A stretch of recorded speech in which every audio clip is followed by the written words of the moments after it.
Buongiorno a tutti, oggi inizia il nostro viaggio, quindi la prima parola che affronteremo sarà crisi.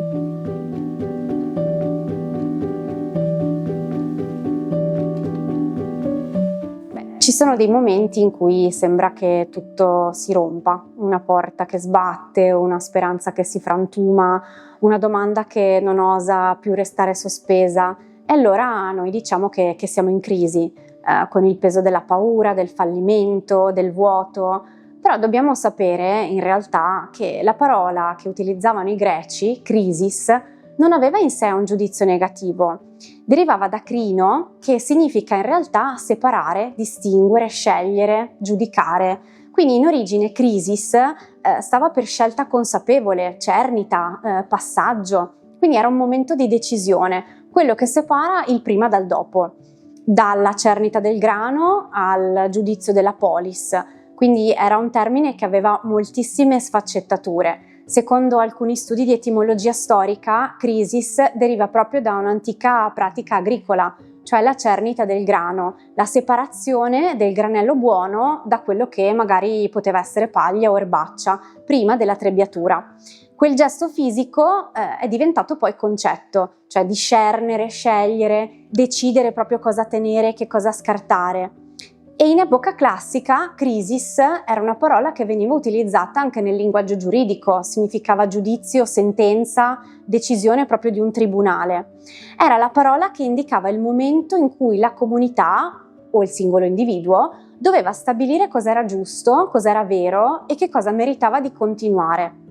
Perché scriveva la storia, come Tucidide, crisis significava anche un rovesciamento, una svolta drastica, un mutamento di corso così profondo da cambiare proprio la pelle della polis.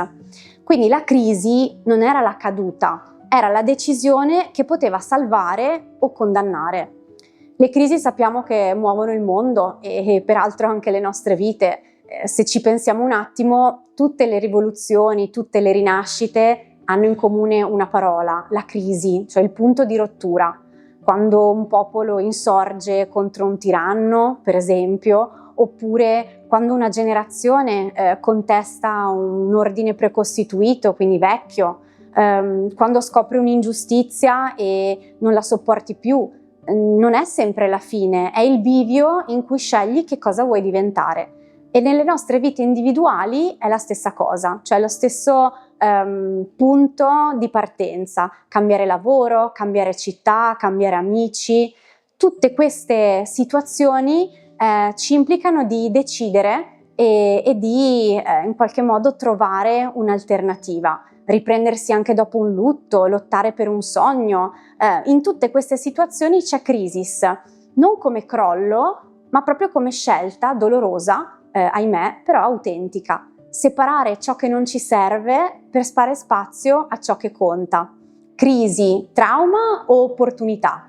Quindi noi la vediamo come paura, come sconfitta economica, sanitaria, personale, globale, però dobbiamo sempre tornare all'etimologia. Quando ricordiamo il suo significato originario, ci accorgiamo che la crisi può essere un'opportunità di rinascita. Ecco, questo deve essere un po' diciamo il nostro punto di partenza, quindi un momento per ripensare, per ridisegnare, per rigenerarci, un tempo difficile però anche fertile, come il seme sotto la zappa che dentro sembra morte, ok? Ma dentro contiene anche la primavera. Ecco, noi dobbiamo essere quella primavera attraverso il mito, perché il mito è sempre la nostra storia. E quindi quando parliamo di crisi con l'anima di un antico, non la viviamo più come un abisso, ma come un momento sacro. Ogni mito comincia, diciamo, con una crisis e poi ogni mito continua quando qualcuno decide di scegliere. Anche noi siamo chiamati a scegliere e siamo chiamati quindi ad affrontare le nostre sfide quotidiane. Crisi non è una rovina, è un bivio, un dolore, però è anche una crepa da cui può entrare la luce. Quindi tu in questo momento da che parte stai scegliendo di andare? È la domanda che ti devi porre, che ci dobbiamo porre tutti noi. Quando tutto trema dobbiamo ricordare, non è la fine dello spazio, ma magari è l'inizio di un varco. Grazie e ci vediamo al prossimo episodio.